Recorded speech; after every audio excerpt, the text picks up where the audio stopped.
नमस्कार, आप देख रहे हैं पद्मेश 24/7। आज आपके साथ मैं हूं कृष्णा संडे। चलिए बुलेटिन की शुरुआत करते हैं आज के हेडलाइन से।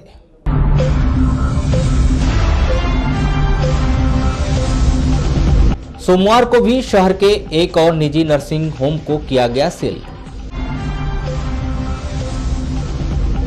संडे को शहर में लॉकडाउन, पिकनिक स्पॉट पर चल रही मौज मस्ती। दशहरा चल समारोह पर संशय की स्थिति, प्रशासन ने नहीं दी अभी स्वीकृति।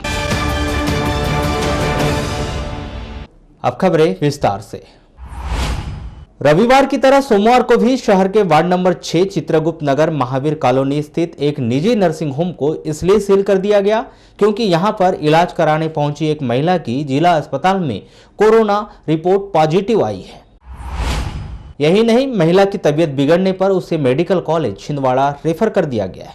दोपहर करीब 12:30 बजे नगर पालिका की टीम इस निजी नर्सिंग होम को सील करने के लिए पहुंची। इस दौरान नगर पालिका कर्मचारियों ने बताया कि गढ़ी से एक महिला इलाज के लिए रविवार को इस निजी नर्सिंग होम में पहुंची थी, जहां लगभग 3 घंटे भर्ती रहने के बाद स्थिति बिगड़ने पर उसे जिला अस्पताल रेफर कर दिया गया। कोरोना के सिम्टम्स दिखाई देने पर उसकी जांच की गई, रिपोर्ट पॉजिटिव आई। इस बीच महिला का स्वास्थ्य बिगड़ने लगा, जिसे देखते हुए उसे तत्काल ही छिंदवाड़ा रेफर कर दिया गया। वार्ड नंबर 6 में यहाँ पे कल एक पेशेंट आई थी गढ़ी से, वो अभी छिंदवाड़ा रेफर है। वो कोरोना पॉजिटिव। डॉक्टर साहब से पूछा गया तो डॉक्टर साहब के द्वारा बताया गया कि सुबह ये करीब आई थी 12 बजे दिन में, और शाम को 6 बजे यहाँ से डिस्चार्ज हो गई। इनका 30 से 35 लोगों का स्टाफ है और 10 से 12 मरीज भर्ती हैं। उनके परिजन अलग हैं। यानी 15 लोग, 50-52 लोग। ये 7 दिनों के लिए, 7 दिन तक ओपीडी बंद रहेगी। आपको बता दें कि रविवार को भी शहर के एक मेन रोड स्थित एक निजी नर्सिंग होम को इसलिए सील कर दिया गया था क्योंकि यहां पर इलाज कराने पहुंची एक महिला की रिपोर्ट कोरोना पॉजिटिव आई थी। जिले के भीतर लगातार मरीजों की बढ़ती संख्या और उसके जद में आते निजी नर्सिंग होम निश्चित ही इस ओर इशारा कर रहे हैं कि अब कोरोना जिले के भीतर अपने ग्राफ को बढ़ाने की रफ्तार पकड़ रहा है। इसलिए जरूरत इस बात की है कि बहुत अधिक सुरक्षित रहे, बहुत अधिक जरूरी हो तभी घरों से बाहर निकले। कोविड-19 के चलते स्कूलों की स्थिति काफी गंभीर होने के बावजूद भी मध्य प्रदेश बोर्ड के द्वारा लगातार नियमों में बदलाव किया जा रहा है। वहीं 1 सितंबर से नवीन शिक्षण व्यवस्था और मूल्यांकन प्रक्रिया लागू की जा रही है, जिसके विरोध में जिले के तमाम स्कूलों के संचालक और प्राचार्य एकजुट होने लगे हैं। आज प्राइवेट स्कूल एसोसिएशन के बैनर तले नगर के एक निजी शिक्षण संस्थान में बैठक का आयोजन किया गया, जहां पर आवश्यक रणनीति तय की गई। इस संदर्भ में प्राइवेट स्कूल एसोसिएशन के अध्यक्ष नसीम कुरैशी ने बताया कि माध्यमिक शिक्षा मंडल बोर्ड के अध्यक्ष के द्वारा नवीन शिक्षण व्यवस्था लाई जा रही है, जो कि वर्तमान परिस्थिति में संभव नहीं है, जिसका हम विरोध कर रहे हैं। वहीं संगठन के सचिव निरंजन बिसेन ने भी नवीन शिक्षण व्यवस्था को अव्यवहारिक बताया। माध्यमिक शिक्षा मंडल के आयुक्त ने अभी 5 सरकारी और 5 गैर सरकारी स्कूलों की प्राचार्यों के साथ बैठक ली तुम्हारे मोबाइल कॉन्फ्रेंस में। उसमें उन्होंने ऐसे ऐसे रूल्स बताए कि सिर्फ जो हम स्कूल वाले मान ही नहीं सक रहे हैं, क्योंकि अगर उन स्कूलों को मानते हैं हम तो हमारे से समझ नहीं आ रहा कि हम समस्या को कैसे निदान करेंगे या बच्चों को कैसे पढ़ा पाएंगे। अभी स्कूल चालू नहीं हुई है, वो कहते हैं 26 तारीख को आप पेपर तैयार करके भेजें, और ऐसे कई नियम है जिसकी वजह से पूरे संचालन करने वाले, स्कूलों का संचालन करने वाले इतने परेशान हैं। एक तो कोरोना ने हमें मार दी है, कोरोना में राहत पैकेज हमको नहीं मिला, ना मुख्यमंत्री को हम पे ध्यान दे रहे हैं। ये हमारे तमाम साथी, कई साथी तो मेरे ऐसे लग रहे हैं कि वो आत्महत्या कर लेंगे, उनको समझा के रखना पड़ रहा है। ऐसी स्थिति में सरकार हम लोगों की परेशानियों को दूर करने के बजाय शासन प्रशासन हमारी परेशानियों को और बढ़ा रहा है। विगत 6 दिवस पहले, पिछले सप्ताह, माध्यमिक शिक्षा मंडल के अध्यक्ष राधेश्याम जुलानिया जी, जो नवनियुक्त अध्यक्ष हैं माध्यमिक शिक्षा मंडल के, उनके द्वारा एक वीडियो कॉन्फ्रेंसिंग कलेक्टर कार्यालय में आयोजित की गई थी पूरे प्रदेश के NIC सेंटरों में। उस वीडियो कॉन्फ्रेंस के माध्यम से समस्त प्रदेश के DOs इसमें उपस्थित थे, एक्सेलेंस स्कूल के प्रिंसिपल उपस्थित थे और अशासकीय विद्यालय के 5 प्रिंसिपल, 5 चुनिंदा स्कूल के प्रिंसिपल उपस्थित थे, इसमें हम लोग भी थे। तो वो पूरे प्रदेश में उन्होंने निर्देश दिया कि 1 सितंबर से प्रदेश में शैक्षणिक सत्र प्रारंभ होगा, जो 6 माह तक चलेगा, और पूरी शिक्षा की व्यवस्था है वो उन्होंने संशोधित कर दी, बदल दी।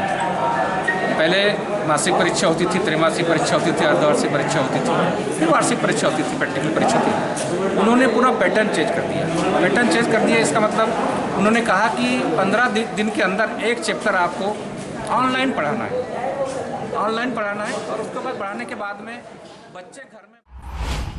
लालबरा के शासकीय स्नातक महाविद्यालय में पदस्थ कर्मचारी की कोरोना रिपोर्ट पॉजिटिव आने के पश्चात प्रशासनिक अधिकारियों के द्वारा 24 अगस्त को महाविद्यालय को सील करने की कार्रवाई की गई।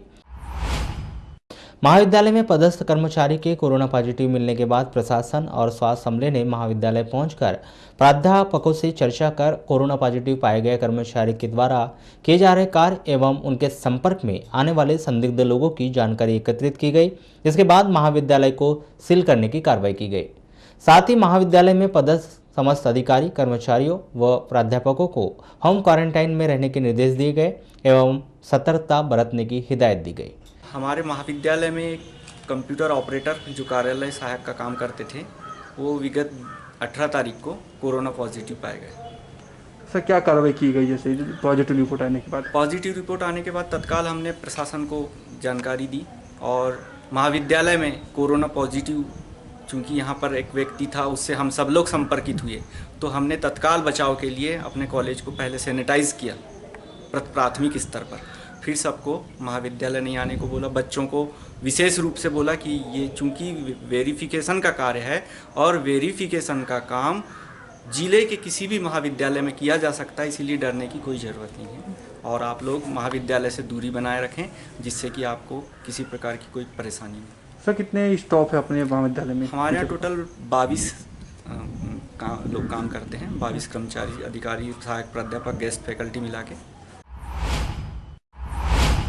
कोरोना वायरस संक्रमण की चेन को तोड़ने के लिए मध्य प्रदेश शासन ने प्रत्येक रविवार को लॉकडाउन का ऐलान कर रखा है, लेकिन जिले के भीतर इसका कितना पालन हो रहा है या करवाया जा रहा है, इस बात की बानगी शहर के भीतर और पिकनिक स्पॉट में भीड़ के रूप में दिखाई दे रही है। ऐसे तो जिला मुख्यालय और तहसील मुख्यालय सहित ग्रामीण अंचलों में पुलिस काफी मुस्तैद दिखाई देती है। हर एक व्यक्ति से सड़क पर निकलने का कारण पूछती है, मास्क नहीं पहनने पर कार्रवाई की जाती है। लगता है कि लॉकडाउन सफल है। बावजूद इसके कि जिला मुख्यालय से 18 किलोमीटर दूर बैया रोड स्थित गांव गांगुलपारा जलाशय और झरना स्थल पर प्रत्येक रविवार को 3 सैकड़ा से अधिक लोगों की भीड़ दिखाई देती है। इससे कहीं ज्यादा लापरवाही बारासूनी से चंद किलोमीटर दूर रमरमा फॉल पर दिखाई देती है। यहाँ पर भी 5 सैकड़ा से अधिक लोग प्रत्येक रविवार को फॉल के पानी में नहाने का मजा लेते देखे जा सकते हैं।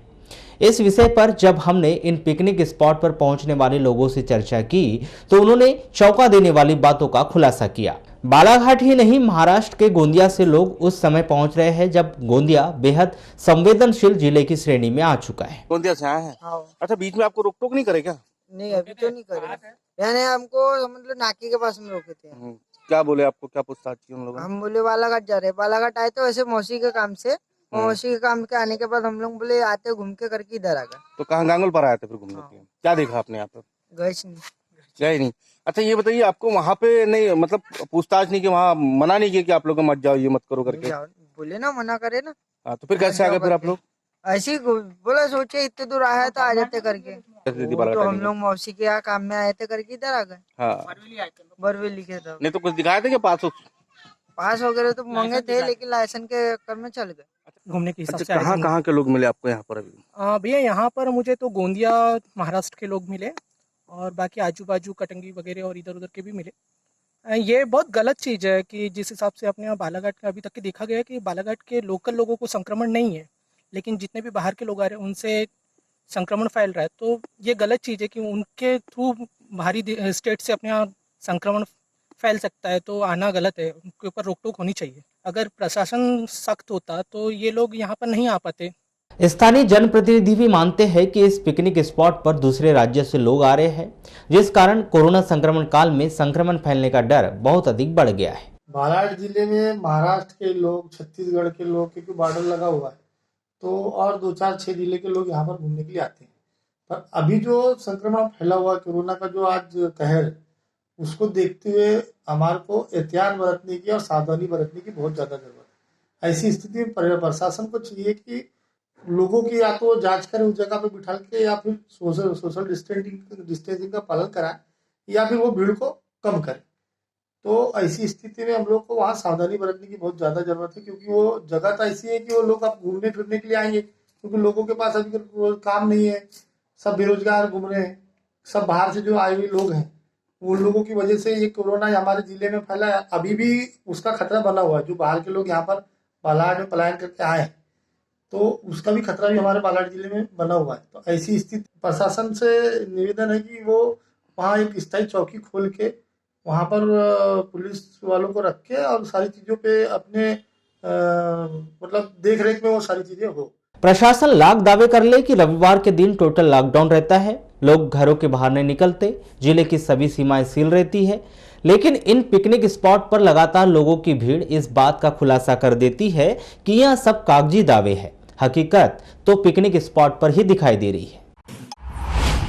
मध्य प्रदेश के साथ ही पड़ोसी राज्य महाराष्ट्र और छत्तीसगढ़ में अपनी अलग पहचान बना चुके बालाघाट शहर के नए राम मंदिर श्री महावीर सेवा दल समिति के मुख्य आयोजन दशहरा चल समारोह पर इस बार कोरोना संक्रमण का साया दिखाई दे रहा है।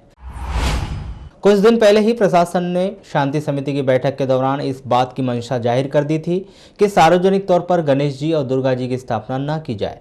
इसके लिए बाकायदा प्रशासन के द्वारा मूर्तिकारों से बैठक भी कर ली गई, जिसमें उन्हें बता दिया गया कि कोरोना के कारण सार्वजनिक तौर पर प्रतिमाएं नहीं स्थापित की जाएगी, इसलिए बड़ी प्रतिमाएं ना बनाएं। इन सबके बीच बड़ा सवाल यह खड़ा हुआ कि सार्वजनिक गणेश जी और दुर्गा जी पर प्रशासन उन्हें अनुमति देने से इनकार कर दिया, तो फिर बालाघाट जिले के सबसे बड़े आयोजन के रूप में अपनी अलग पहचान बना चुके दशहरा चल समारोह का आयोजन होगा या नहीं होगा, क्योंकि इस आयोजन की तैयारी के लिए लगभग 1 महीने का समय लगता है।